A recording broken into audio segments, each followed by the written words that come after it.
persona que está junto a ti, exalta conmigo a Jesús. ¡Vamos! ¡Sí!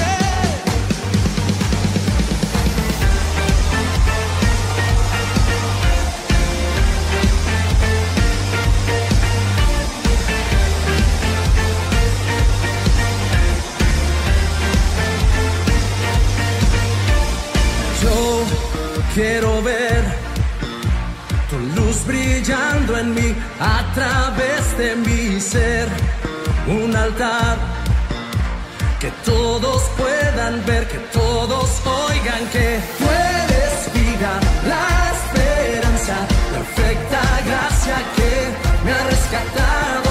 Tú eres vida, la esperanza, perfecta gracia que me ha rescatado. Ya no vivo yo, Cristo vive en mí, barro quiero ser en tus manos. Ya no vivo yo, Cristo vive en mí, barro quiero ser en tus manos. De gloria en gloria te veo, Dios. De gloria en gloria transformado soy por tu espíritu.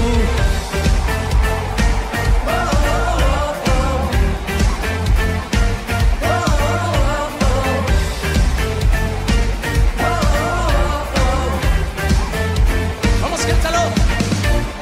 Yo quiero ver tu luz brillando en mí, a través de mi ser, un altar que todos puedan ver, que todos oigan que tú eres vida, la esperanza, perfecta gracia que me ha rescatado. Tú eres vida, la esperanza, perfecta gracia que me ha rescatado. Ya no vivo yo, Cristo vive en mí, barro quiero ser en tus manos. Ya no vivo yo, Cristo vive en mí, barro quiero ser en tus manos. De gloria en gloria te veo, Dios. De gloria en gloria transformado soy por tu espíritu.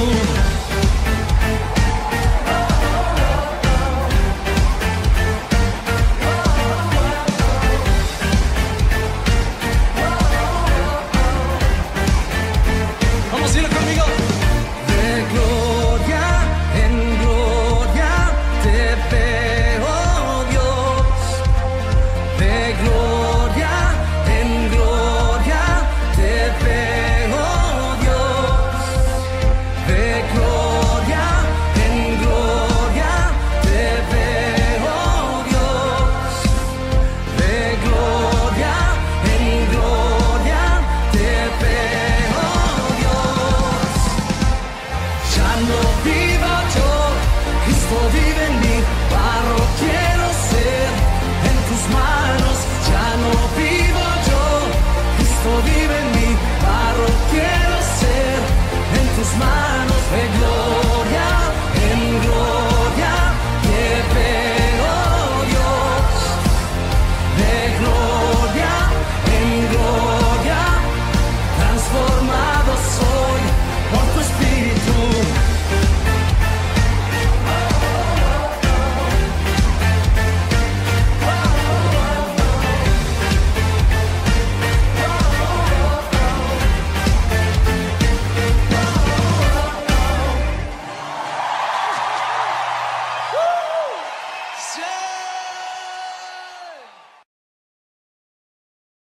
Buenos días, buenas tardes, buenas noches, depende de la hora que nos sintonice.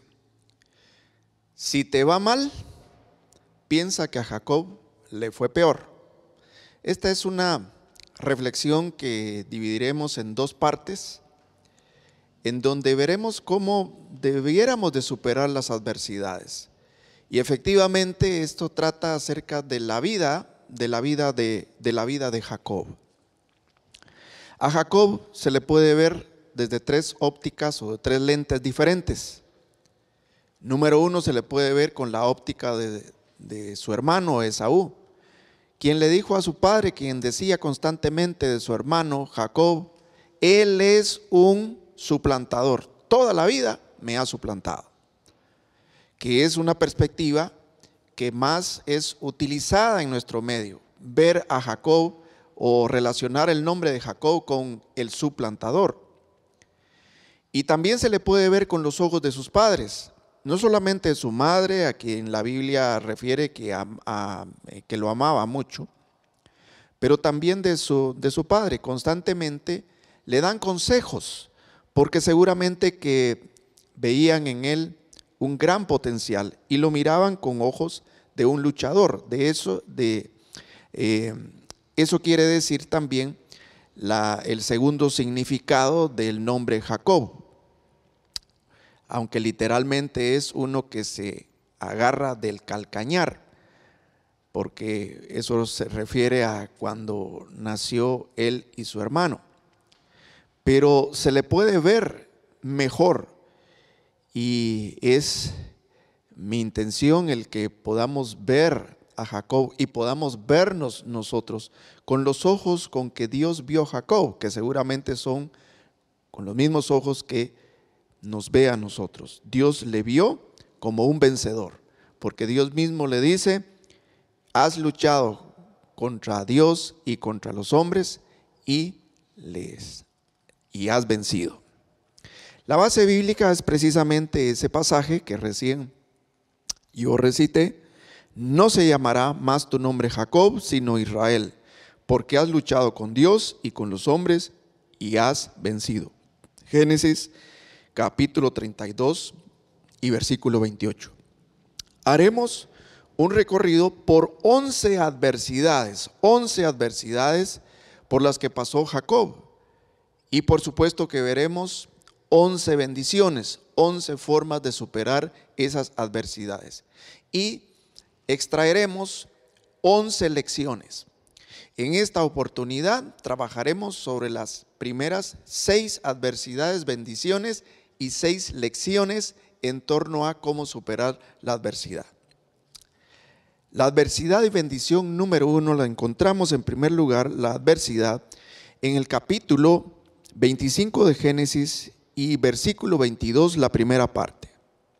Dice así: y los hijos, hablando de los hijos que estaban por nacerle a Rebeca, que era Jacob y su hermano Esaú, dice: y los hijos luchaban dentro de ella. Ella estaba desde un inicio, desde la gestación de sus gemelos, estaba altamente preocupada, porque ella presentía y sentía seguramente algo que estaba sucediendo en su vientre.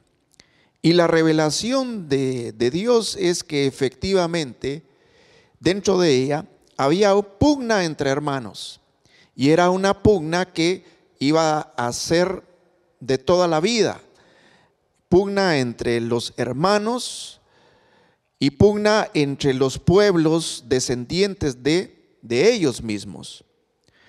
Pero vemos que desde la gestación de Jacob, él inicia con conflicto, y conflicto con sus hermanos. Pero hay una palabra dentro de la misma revelación que Dios le da a Rebeca y le dice: 2 naciones hay en tu seno, pero el mayor servirá al menor. En ese sentido, Dios había ya prefijado, eso es lo que se llama, ya había predestinado, había ya designado lo que iba a acontecer para Jacob. En ese sentido, debemos de entender definitivamente que Dios tiene nuestro destino, Él conoce nuestro futuro, Él tiene planes para nosotros. Y la lección o la aplicación que podemos nosotros extraer de esta adversidad y de esa bendición que es proclamada a través de esta palabra profética, que el mayor iba a servir al menor, es decir, a Jacob le iba a servir su hermano, es que lo que Dios predestinó para ti, nadie te lo puede quitar. Puedes estar pasando por situaciones difíciles, pero piensa, a Jacob le fue peor. Pero una cosa importante es que lo que Dios ha predestinado para ti, lo que Dios ha predestinado para nosotros, nadie nos lo puede quitar. Número 2, veamos la segunda adversidad y veremos también la segunda bendición o cómo Jacob supera esa adversidad. Dice en Génesis el capítulo 25 y versículo 26.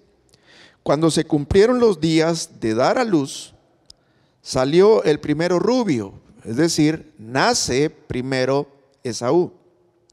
Después salió su hermano, trabada su mano al calcañar de Esaú. Una adversidad natural, porque cualquiera podría, gemelos, en el parto de gemelos, cualquiera puede nacer primero. Por supuesto que hoy día pues los ultrasonidos pueden determinar cuál de los dos va a nacer primero porque está en posición. En los tiempos bíblicos, quien nacía de primero, en este caso de gemelos, era el primogénito, con los privilegios que la cultura otorgaba. Otorgaba una bendición extraordinaria, una posición de reconocimiento también de parte de la familia y de la sociedad, la preeminencia sobre todo y principalmente sobre las herencias. La posición de ser primogénito era fundamental. Pero no le tocó a Jacob ser el primogénito. Pero ya desde el alumbramiento vemos la lucha, no solamente la lucha anterior cuando se están gestando los bebés ahí dentro de su madre, sino en este caso Jacob no se resigna a ser el segundo. Y como quien dice, pues para que se den cuenta que nacimos al mismo tiempo, entonces él se prende del piecito, del tobillo de su hermanito, para que se puedan dar cuenta de que nacieron al mismo tiempo. Sin embargo, el primero, que es tomado como tal, como primogénito, es Esaú. Pero la palabra profética que Dios había dado es que el primero iba a servir al segundo. Es decir, a pesar de que las circunstancias naturales habían determinado que la primogenitura, ese privilegio iba a ser para Esaú, dentro de los planes y los propósitos de Dios, esa primogenitura le iba a corresponder a Jacob. Esto por designios de Dios. Y entonces, ¿cómo se superó eso? Porque seguramente su madre lo había alimentado con esa idea. Desde el inicio, aún dentro del vientre de su madre, Jacob tenía esa corazonada dentro de sí, esa revelación de Dios seguramente, que él conocía que esa primogenitura a él le correspondía. Y vemos en un pasaje que nos es conocido, en donde capítulo 25, versículo 31 al 33, y dice que y Jacob respondió: véndeme en este día tu primogenitura. Y luego dice: y vendió Jacob y vendió Esaú su primogenitura. Es un pasaje donde el relato nos dice de que Jacob estaba cocinando un guiso especial y su hermano llega del campo, seguramente con hambre, y entonces le dice: dame de comer, eso se ve muy sabroso. Y aprovecha Jacob para negociar con él lo que por derecho le correspondía, que era su primogenitura. Y le dice: está bien, yo te lo doy, pero hagamos un trato. Véndeme tu derecho de ser el primogénito y yo te doy la comida. Por eso se dice en refrán bíblico que Esaú vendió su primogenitura por un plato de por una pócima de comida.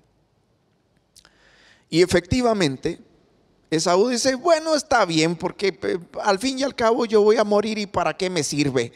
¿Para qué me sirve la primogenitura en esas condiciones? Y se la cedió, se la vendió.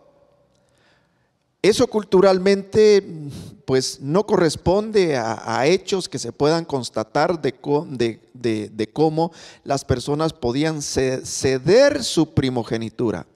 Lo que vemos en la escritura es que en ese caso los padres lo que hacen es determinar una bendición mayor, es decir, los derechos de primogenitura, dárselos a un hijo menor, como sucede, por ejemplo, en el caso de José con sus hijos, que la primogenitura se la otorga al hijo menor. Pero en este caso son los interesados, que son los hermanos, y el menor negocia con el mayor la primogenitura. ¿Por qué la negocia? Yo pienso que definitivamente él tiene muy bien claro su destino manifiesto. Así se llama esa circunstancia en la que las personas entienden, saben cuál es el destino que Dios tiene para con ellas. Y efectivamente logra de una manera, correcta, los derechos de parte de su hermano, que por supuesto su hermano después va a decir de que su hermano lo engañó, que con tretas y con lo otro. Acá no vemos eso, y por eso es que en la óptica de su hermano Esaú, su hermano Jacob será un suplantador, pero en la óptica de sus papás y en la óptica de Dios no lo será. La aplicación número 2 que nosotros podemos extraer de esto es: cree y lucha por lo que Dios te ha predestinado. Todos nosotros debemos de saber nuestro destino manifiesto. ¿Para qué Dios nos ha puesto en esta tierra? ¿Cuál es el propósito por el cual estamos acá? ¿Cuál es la misión que tenemos por hacer?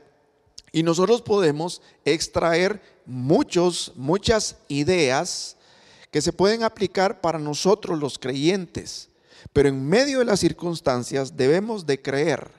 En medio de las circunstancias, por difíciles que sean, debemos de luchar por aquello para lo cual Dios nos ha predestinado. Ese fue el caso de Jacob. La adversidad y la bendición número 3.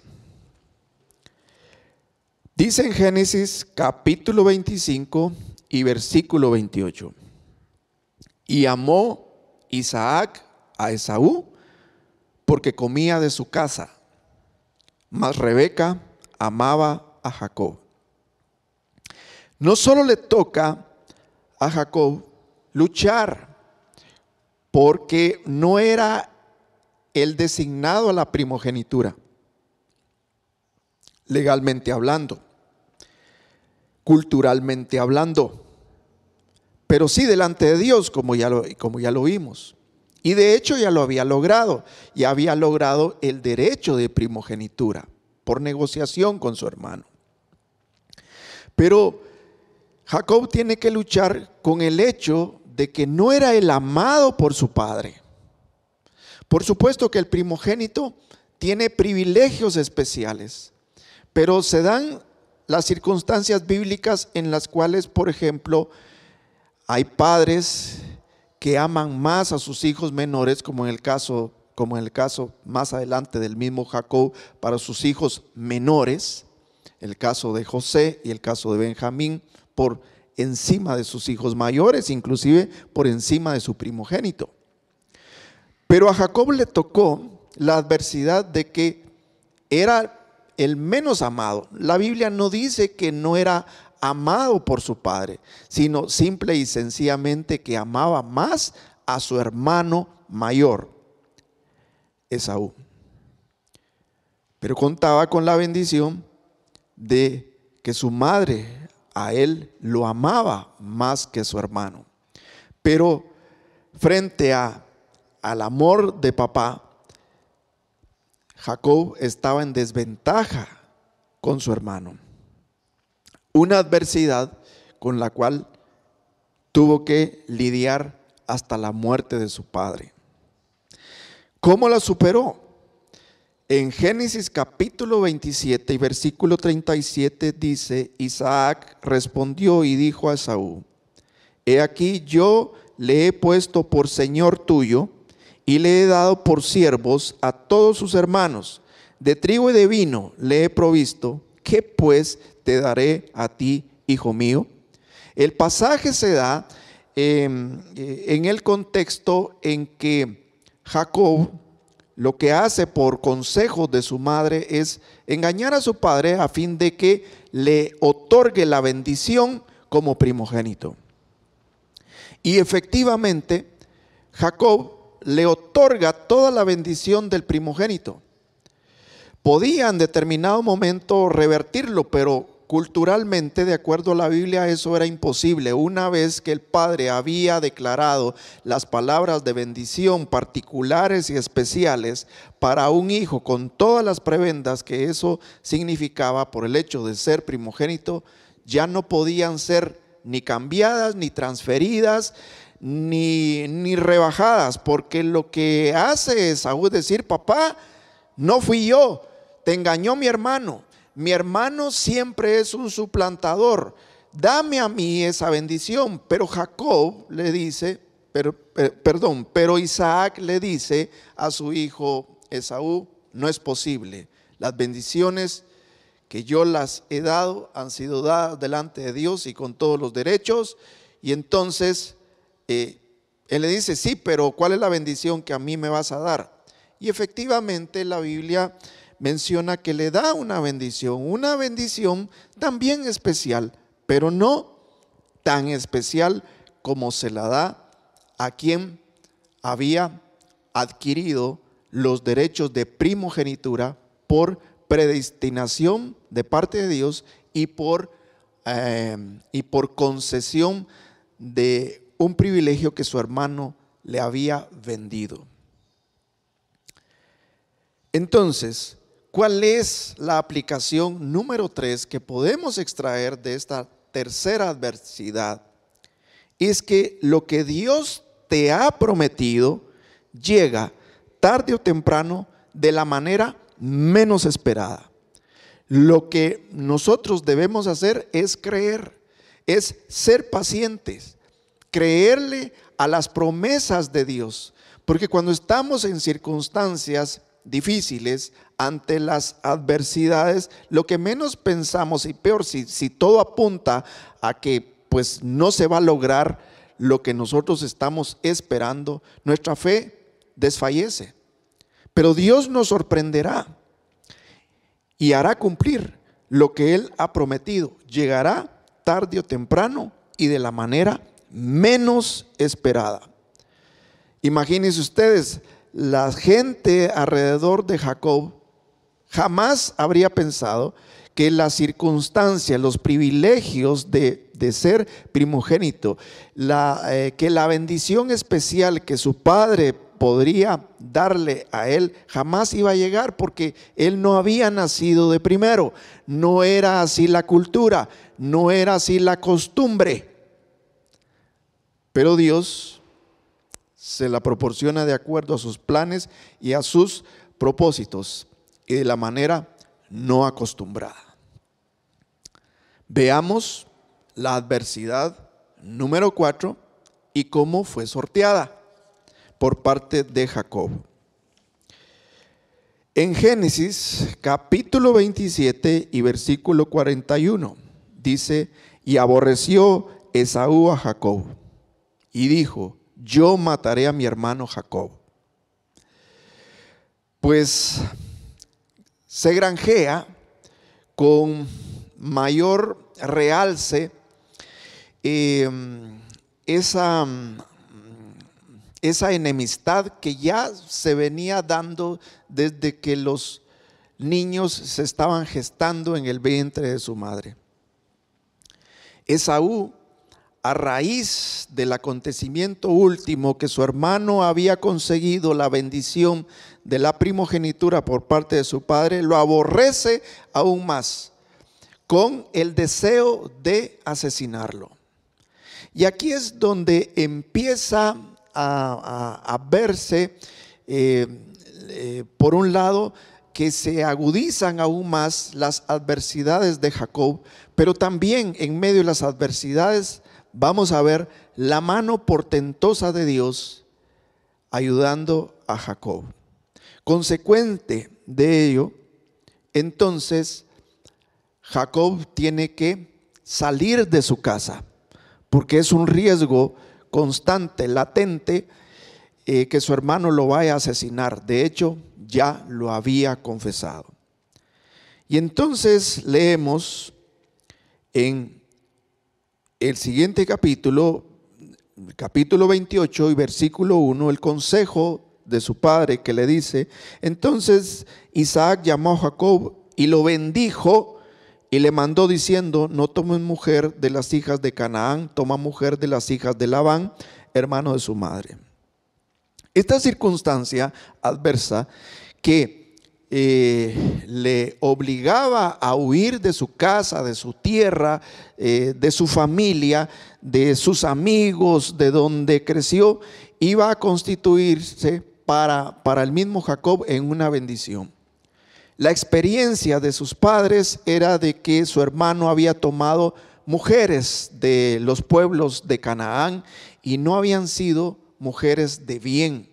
Por el contrario, habían ocasionado problemas, no solamente para Esaú, sino también para su casa, para su familia.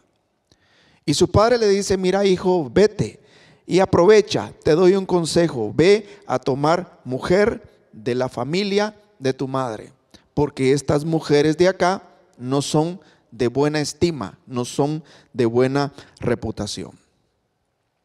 Y entonces vemos cómo la mano de Dios va utilizando todas las circunstancias adversas para bien, para bendición del mismo Jacob. Entonces podemos extraer una cuarta aplicación para nuestra vida. Dios siempre ve lo que no vemos en la adversidad.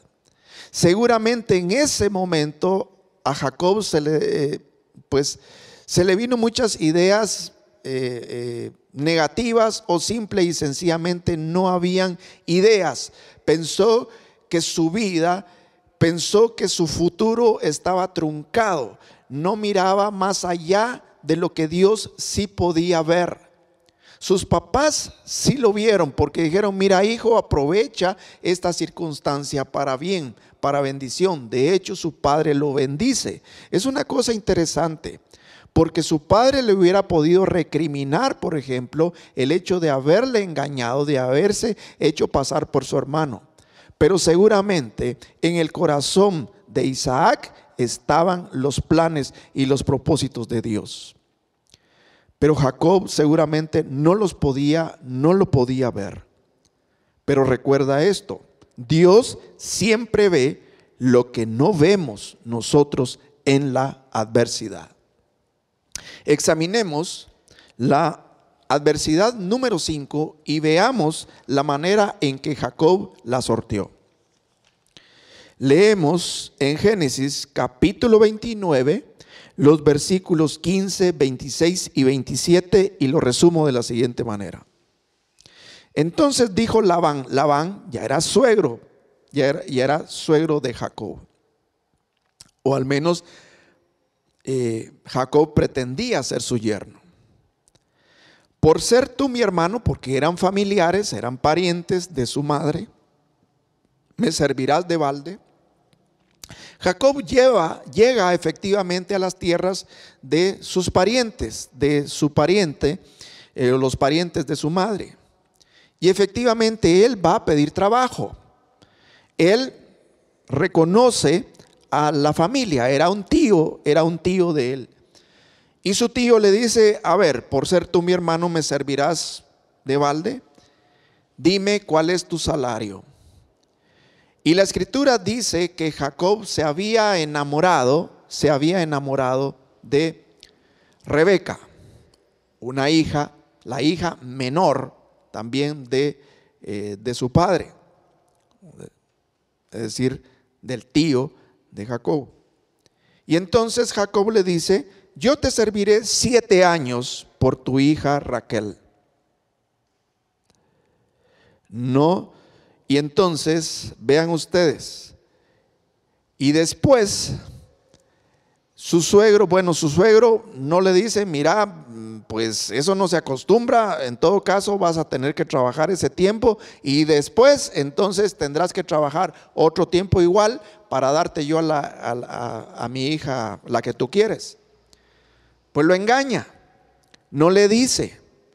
Y trabaja, después de 7 años, entonces le dice: muy bien, yo ya trabajé, entonces dame a la hija, a la que yo quiera, a la menor. Pero su suegro le dice: no se hace así en este lugar. Primero se entrega en matrimonio a la mayor, que es a la que tú debes de tomar. Pero es que esa no es la que yo te pedí, por ella no hice yo el trato.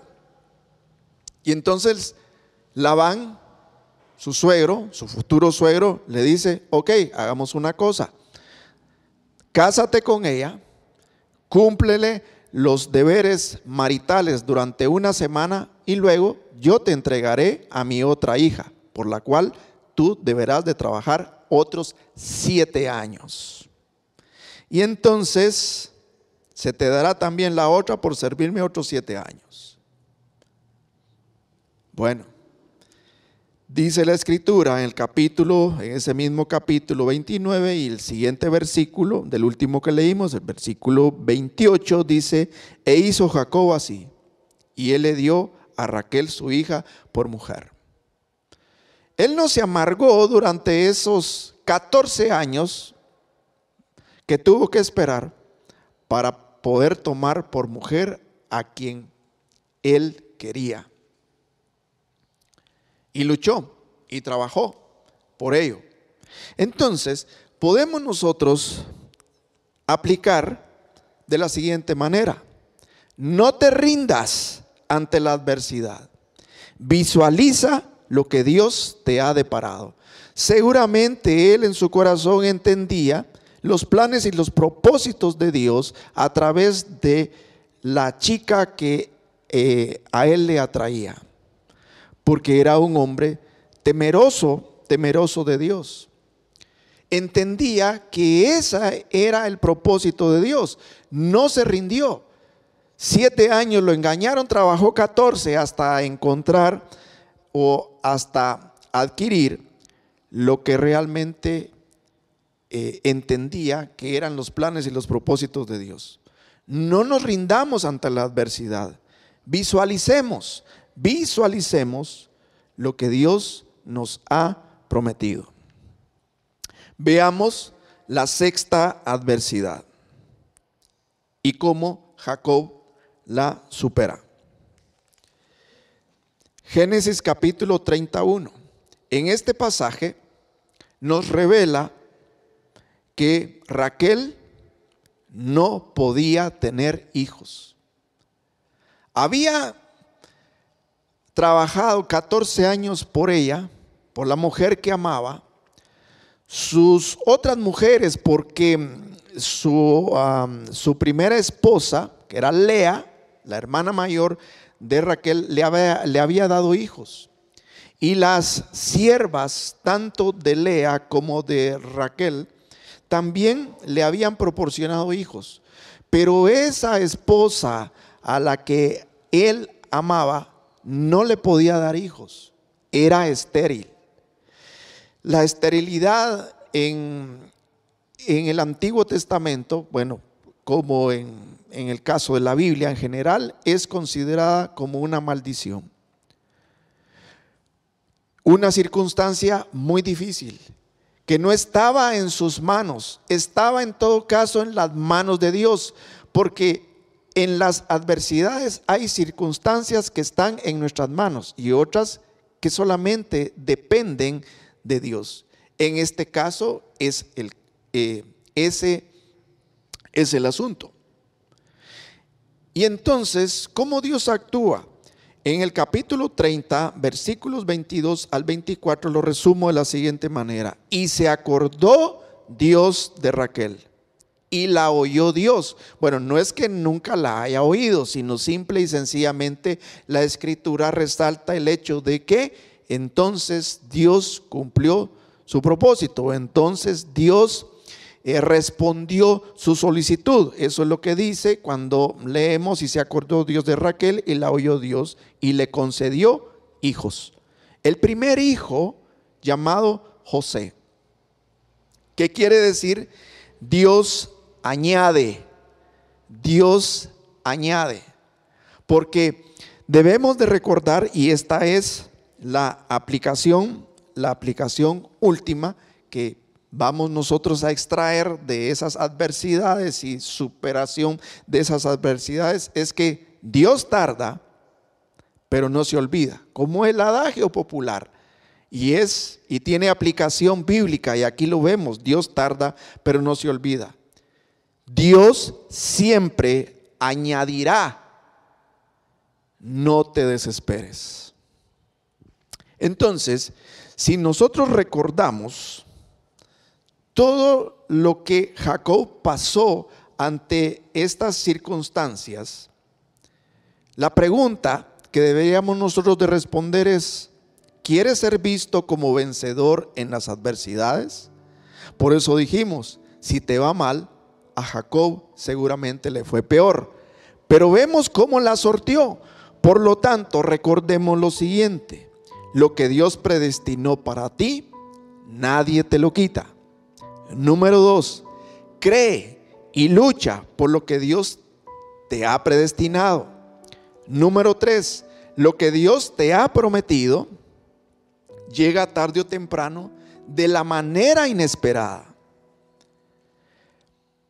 Número 4, Dios siempre ve lo que nosotros no podemos ver en medio de la adversidad. Número 5, no te rindas ante la adversidad. Visualiza lo que Dios te ha deparado. Y finalmente, Dios tarda, pero no se olvida. Dios siempre añadirá. No te desesperes. Oremos. Nuestro Dios, gracias por ilustrarnos a través de la vida de Jacob, que tú nos ayudas a vencer las adversidades. Ayúdanos a tener su carácter. Ayúdanos a tener su visión. Dios Todopoderoso, revela siempre a nuestros corazones tus planes, tus propósitos, tus deseos para con nosotros.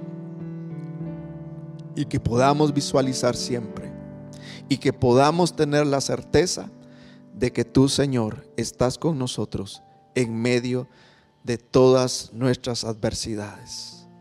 Gracias, nuestro Dios, por la vida de Jacob, que nos ilustra, nos inspira a ser también vencedores. En el nombre de nuestro Señor Jesucristo. Amén. Gracias por amarnos, Dios. Gracias, Señor, porque nos amas tanto que haces de lo imposible algo posible. Gracias, Señor, porque cuando el mundo dice que no debemos y no podemos estar cerca de ti, tu amor nos atrae. Y no solo para decir que te conocemos, sino para disfrutar de la plenitud de tu santidad. Gracias, Señor, por tu presencia y por ser el Dios que va más allá de lo que nuestras expectativas puedan planificar. Gracias, Señor. Thank you, Jesus.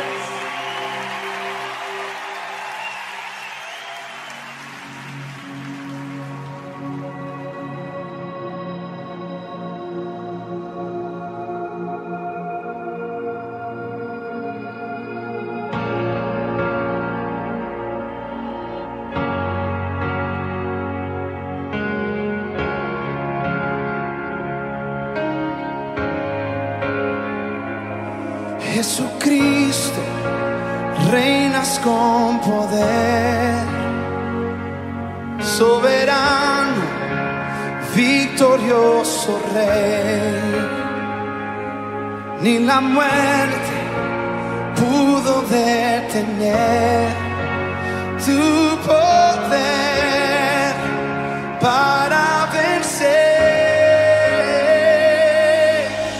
Dios de lo imposible, te adoramos, eres invencible, soberano,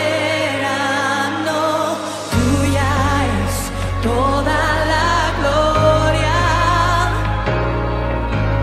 tuyo es todo el honor. Jesucristo, reinas con poder, soberano, victorioso Rey. Ni la muerte